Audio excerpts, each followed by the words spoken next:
देख रहे हैं BBC 24/7। मैं हूं आपके साथ वानी। आइए आज एक ऐसी शख्सियत से मिलवाते हैं जिन्होंने 39 साल जो है अपने यहीं दे दिए हैं पॉलिटिकल फील्ड में और बीजेपी के साथ बरकरार हैं अभी तक। आइए एक ऐसी शख्सियत है जो आपको बताएंगे कि किस तरीके से उन्होंने 39 साल अपनी जो पैर हैं अभी तक जमा के रखे हुए हैं यहीं दिल्ली में। तो आइए ये शख्सियत कौन है आपको रूबरू कराते हैं, मिलवाते हैं विजय जॉली जी से। बहुत स्वागत है सर और बहुत आभारी हैं हम कि आपने हमारे लिए समय निकाला। बहुत खुश हूं मैं आज आपसे मिलके पर्सनली। धन्यवाद। मुझे भी आपसे मिलकर, आपसे बात कर रूबरू होकर बहुत ही खुशी और आनंद की अनुभूति हो रही है। 1977 में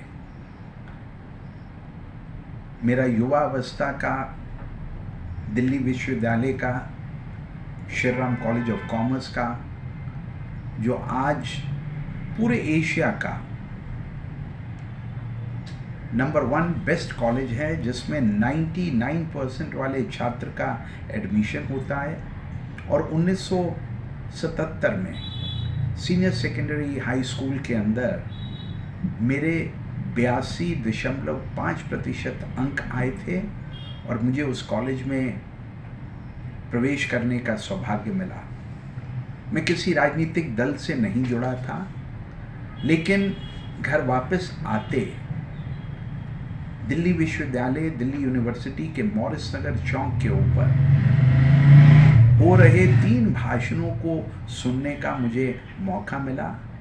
और जो सबसे पहला भाषण था, घास कैसी भी हो चश्मा हरा होना चाहिए, वो और कोई नहीं, उस जमाने के युवा नेता और आज इंडिया टीवी के मालिक चेयरमैन रजत शर्मा थे।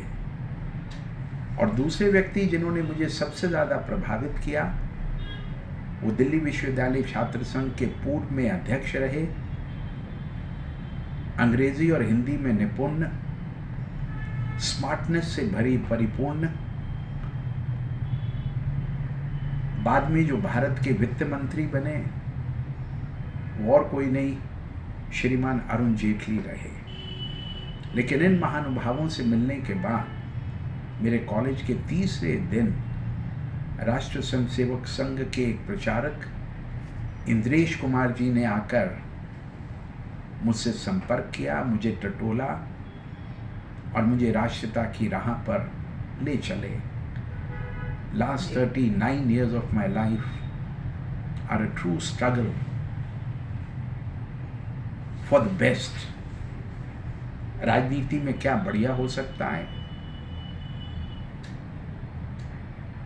डिप्लोमेसी में क्या बढ़िया हो सकता है, पर्सनल लाइफ में क्या बढ़िया हो सकता है, वित्त में, व्यापार के क्षेत्र में क्या बढ़िया हो सकता है।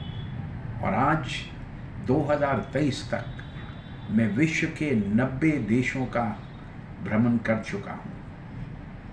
मुझे इस बात का गर्व है कि मैं भारतीय हूँ। मैंने वो भी समय देखा है जब मैं दुनिया के किसी भी राजधानी में एयरपोर्ट पे उतरता था और वहाँ के इमिग्रेशन ऑफिसर्स मेरी भारतीयता को जानकर नाक और मुंह सिकोड़ते थे। और 2014 के बाद मैंने उस बदलते परिप्रेक्ष्य को भी देखा है। जब मैं कहता हूँ कि मैं भारत से हूँ, दुनिया के अनेक देशों की राजधानियों में वहाँ के कस्टम ऑफिसर्स, वहाँ के कैबिन क्रूज मुझे हंसकर मेरा अभिवादन करते हैं और मेरे भारतीय होने के ऊपर, भारत के विकासशील देश होने के ऊपर और भारत का नेतृत्व कर रहे भारत के प्रधानमंत्री का उच्चता से गुणगान करते हुए मैंने स्वयं अनुभव किया है। के साथ कंफर्टेबल फील कर रहे हैं सर और इतने अच्छे से कन्वर्सेशन को आगे रख रहे हैं हमारे साथ में। तो आइए अब हम थोड़ा सा आगे बढ़ते हैं। हमारे जो चंद्रयान 3 की सक्सेसफुल जीत हासिल की है इसरो की टीम ने, तो उस उपलक्ष्य में शब्द लेंगे विजय जॉली जी से। सर क्या कहना चाहेंगे इसरो की जो जीत अभी हुई है हाल ही में, चंद्रयान 3 जो है हमारा तिरंगा लहर चुका है। तो अभी बोला जा रहा है, अभी की कहावत ये हो गई है, थोड़ी चेंज किया गया है कि चंदा मामा टूर के लड्डू मोती चूर के। तो क्या कहना है इस पर? बचपन में मैंने ये कहावत और मुहावरा सुना था, चंद्रमामा दूर के और लड्डू मोती चूर के। जी। चंद्रमा के दक्षिण ध्रुव पर जी। गत 23 अगस्त 2023 को जी। भारतीय समय अनुसार 6:04 पर उतरना जी। चंद्रयान 3 की ही सफलता नहीं, हम सब भारतीयों के लिए ऐतिहासिक व गर्व का विषय है। जी। हम इससे उत्तम, सर्वोत्तम व भारत द्वारा अंतरिक्ष अनुसंधान क्षेत्र में उच्च कोटि की तकनीकी व वैज्ञानिक सफलता मानते हैं। भारत अपने अनुसंधान से चंद्रमा के दक्षिणी ध्रुव पर अंतरिक्ष यान उतारने वाला पहला व चंद्रमा पर उतरने वाला दुनिया का चौथा देश बन गया है। ये सभी भारतीयों तथा विदेशों में बसे करोड़ों भारतीयों के लिए अत्यंत गौरव का विषय है।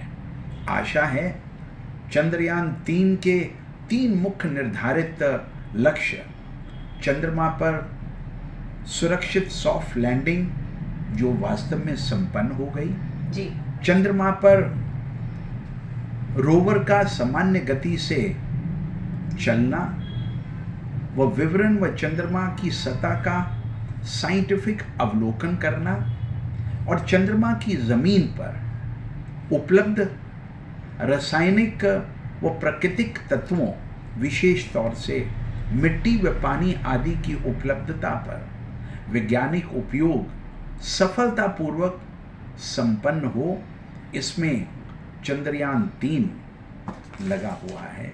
और इस उपलक्ष्य पर मैं सभी भारतीयों को, विशेष तौर से भारत व राजधानी दिल्ली के नागरिकों को बहुत बहुत शुभकामनाएं व धन्यवाद उन वैज्ञानिकों का करना चाहता हूं जिन्होंने दिन रात मेहनत की और वास्तव में जो नारी शक्ति इस चंद्रयान 3 की सफलता में अनेक वर्षों से लगी रही और जिनके उत्साहवर्धन भारत के प्रधानमंत्री नरेंद्र मोदी जी के नेतृत्व ने भी किया, उन सबको प्रणाम है, नमस्कार है, जय हिंद, सत श्री अकाल, आदाब।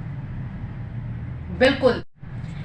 चलें, अब चंद्रयान 3 की बात हो गई है, G20 की ओर अब बढ़ने जा रहे हैं हम लोग, ट्रेंडिंग टॉपिक है। तो आखिर ये G20 है क्या? सर के शब्दों में जानते हैं कि सर ने क्या समझा है G20 को। तो सर क्या है ये G20? G20 दुनिया के 20 शक्तिशाली देशों का शक्तिशाली समूह है। वासुदेव कुटुंबकम, जी। एक पृथ्वी, एक परिवार और एक भविष्य की अवधारणा से प्रेरित इस वर्ष भारत आदरणीय प्रधानमंत्री नरेंद्र मोदी जी की अध्यक्षता में G20 शिखर सम्मेलन की अगुवाई कर रहा है। इसमें सदस्य देशों के राष्ट्राध्यक्षों सहित विदेश मंत्री,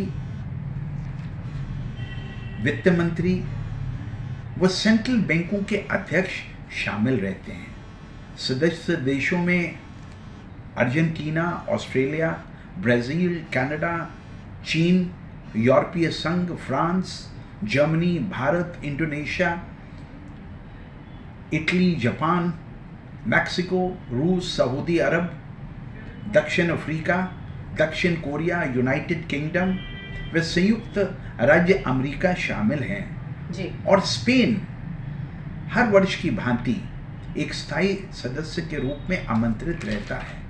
ये गौरव की बात है कि भारत के प्रधानमंत्री नरेंद्र दामोदर दास मोदी दिल्ली में आयोजित होने जा रहे 9 व 10 सितंबर को G20 सम्मेलन की अध्यक्षता करेंगे। जी। G20 द्वारा वैश्विक अर्थव्यवस्थाओं के वित्तीय ढांचे को गति देना तथा संभावित खतरों की सबसे पहले पहचान कर उनसे बचने व निपटने के उपायों को खोजता व लागू करता है। वर्ष 2024 में ब्राज़ील तथा वर्ष 2025 में दक्षिण अफ्रीका G20 शिखर सम्मेलन की अध्यक्षता करेंगे और इसके माध्यम से वैश्विक पर्यावरण व जलवायु संरक्षण, वैश्विक आतंकवाद से निपटने, कृषि में अनुसंधान करने के नए नए उपायों की सृजनात्मकता, संस्कृति, आपदा जोखिम में कमी लाना, शिक्षा, रोजगार, ऊर्जा संवर्धन, व्यापार, निवेश व पर्यटन को बढ़ावा देना तथा महिला सशक्तिकरण व डिजिटल तकनीकी प्रणाली को बढ़ाने पर बल रहता है। हम सब की आशा है G20 के माध्यम से भारत के जन जन में एक आत्मविश्वास की नई ऊर्जा का संचार हो पाएगा। इसके लिए भारत मोदी जी के नेतृत्व में हमेशा से सक्रिय रहा है और आगे बढ़ता रहेगा। बहुत अच्छे कि लोग जो है वीरान पड़े रहते हैं अपनी शिकायतों के साथ और जो है परेशानियां इसी तरह बढ़ती रहती हैं। हमारे संगम विहार विधानसभा में सर जो है विजय जॉली जी का कहना है कि वो लोगों के बीच जाते हैं, तो ये बहुत ही अहम चीज है। अगर लोगों के बीच जाएंगे तो ही परेशानियां आप तक आएंगी और तभी आप उन प्रॉब्लम्स का जो है सॉल्वेंसी देख सकते हैं, रिजॉल्व कर सकते हैं। तो अगर आप लोगों के बीच सड़कों पर उतरेंगे तभी आपको जो है जमीनी स्तर की जो परेशानियां हैं वो पता चलेंगी। तो ये बहुत ही अहम है कि लोगों के बीच जाना और चुन चुन के जो है प्रॉब्लम्स का पता करके उनकी सॉल्वेंसी ढूंढना बहुत ही अहम चीज है। तो सर जैसे कि आपने कहा कि लोग जो है यहाँ के परेशान हैं पानी को लेके, बिजली को लेके और जो है रोड की समस्या, बारिशों के टाइम में तो बहुत ही बुरा हाल है। मैंने भी देखा है यहाँ का हाल, तो रतिया मार्ग तो बहुत ही बुरा है। बारिशों के टाइम की स्पेशली बात कर रही हूँ, तो क्या कुछ कहना है? देखिए, मेरा ये मानना है कि लोग हमसे कोई पैसा नहीं चाहते हैं, लोग हमसे रोजगार भी नहीं चाहते हैं, लोग हमसे मुफ्त में खाना भी नहीं चाहते हैं। वो पक्की सड़कें चाहते हैं जिन सड़कों के ऊपर उनके बच्चे स्कूल जा सकें, जिन पक्की सड़कों पर चलकर वो अपने रोजगार के साधनों तक जा सकें। वो कम दामों के ऊपर मूलभूत सुविधाएं चाहते हैं, चाहे वो पीने की बात हो, पीने के पानी की बात हो या उनके घर में बिजली के लट्टू के जलने की बात हो।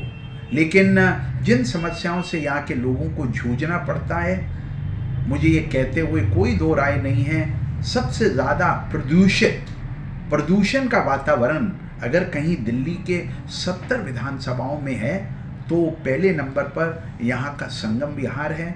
यहाँ पर पोल्यूशन और वायु प्रदूषण को समाप्त करने के लिए अगर पिछले 3 बार से चुने हुए आम आदमी पार्टी के विधायक दिनेश मोहानिया इस मूलभूत समस्या की तरफ लोगों की हल नहीं करवा पाए, लोगों की आंखें लाल हो जाती हैं, लोगों के श्वास लेने में उनको कठिनाई होती है और धूल भरे वातावरण में जिस प्रकार से वो उनको रहने के लिए, अपना जीवन यापन करने के लिए बाध्य होना पड़ता है, मुझे लगता है अगर कोई दिल्ली का नर्क है तो मेरे इस क्षेत्र में है। यहाँ के नागरिकों को जिन समस्याओं से रोज़ रूबरू होना पड़ता है, मैं तो यही कह सकता हूँ, तौबा तौबा ऐसे आम आदमी पार्टी से दिल्ली की जनता को और विशेष तौर से संगम विहार की जनता को भगवान बचाए।